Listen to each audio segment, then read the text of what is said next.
You're watching Chalk and Talk by Brian Rhodes. Brought to you by BusinessEnglishPod.com.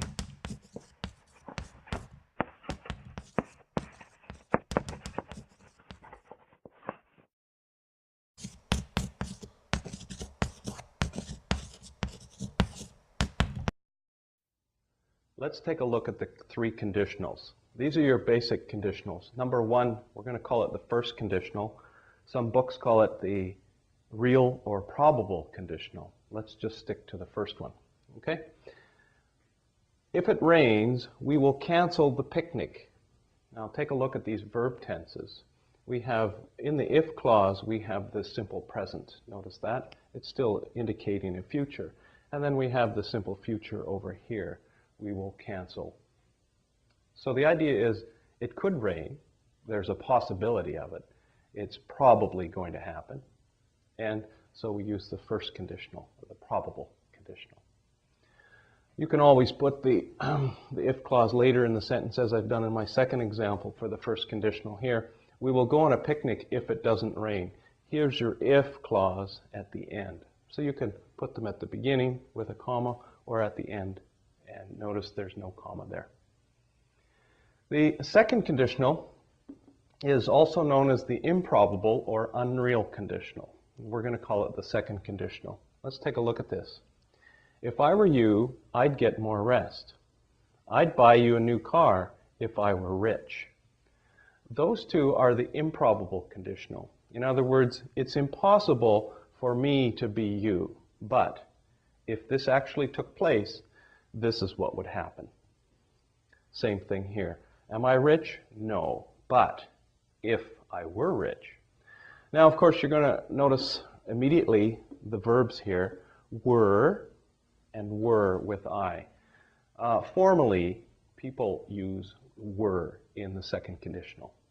Some people will say was, and that's sort of an informal way of using it. Lots of people use it, however. So let's take a look again. If I were you, I'd get more rest. I'd is actually the shortened form of the contraction of would. So it goes, if I were you, I would get more rest. I'd get more rest. So we have, in the if clause, we have the were, and then in the other clause, we have the would. Second example here, I'd buy you a new car if I were rich, and I've just switched them around. If I were rich, I'd buy you a new car. Once again, this is would buy, and this is were rich. Is it true? No, but imagine. And finally, we get to the third conditional. This is the past improbable. It didn't happen. It's too late for it to happen because it happened in the past, or it would have happened in the past, but it didn't. So we go into the past improbable. It's impossible now, but imagine if. If I hadn't gone to that party years ago, this would, for example, I met my wife at university at a party, and if I hadn't gone to that party, well, we wouldn't be married now. So that's what this is about. If I hadn't gone to that party years ago, I wouldn't have met my future wife. Now, notice the verb tenses here.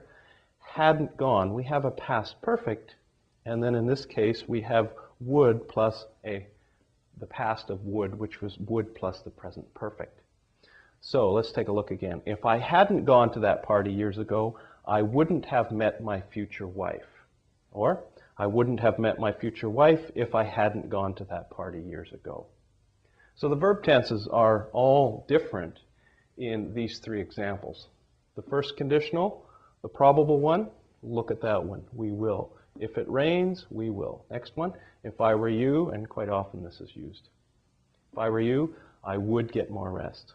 If I hadn't gone, I wouldn't have met. So these three conditionals indicate different futures, these three conditionals indicate different time frames, and this is the usual setup. There are variations, but this is the usual way that grammar books will present them.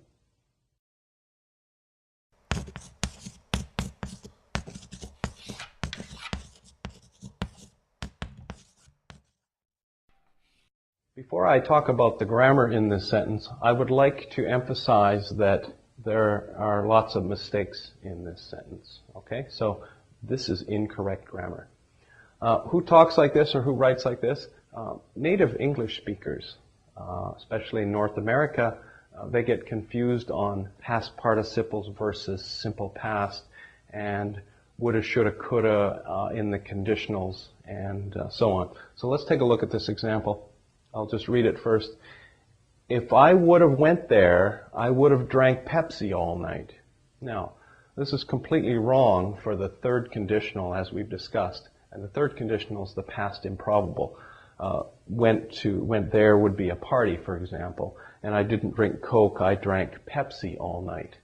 So trying to get this idea across to people, some native English speakers will say, if I would have went there. Now, what's wrong with that? Well, according to the grammar that we've been over already, this should be, if I had gone there to the party.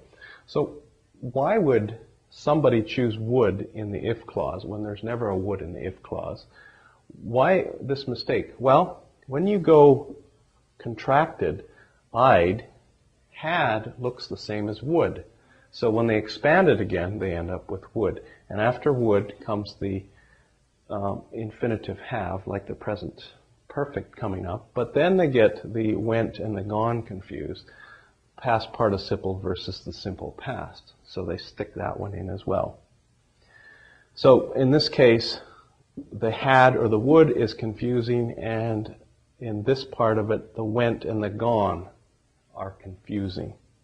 And then we continue on with some problems here. I would have drank, once again, in this example anyway, the simple past is used instead of the present perfect, the past participle.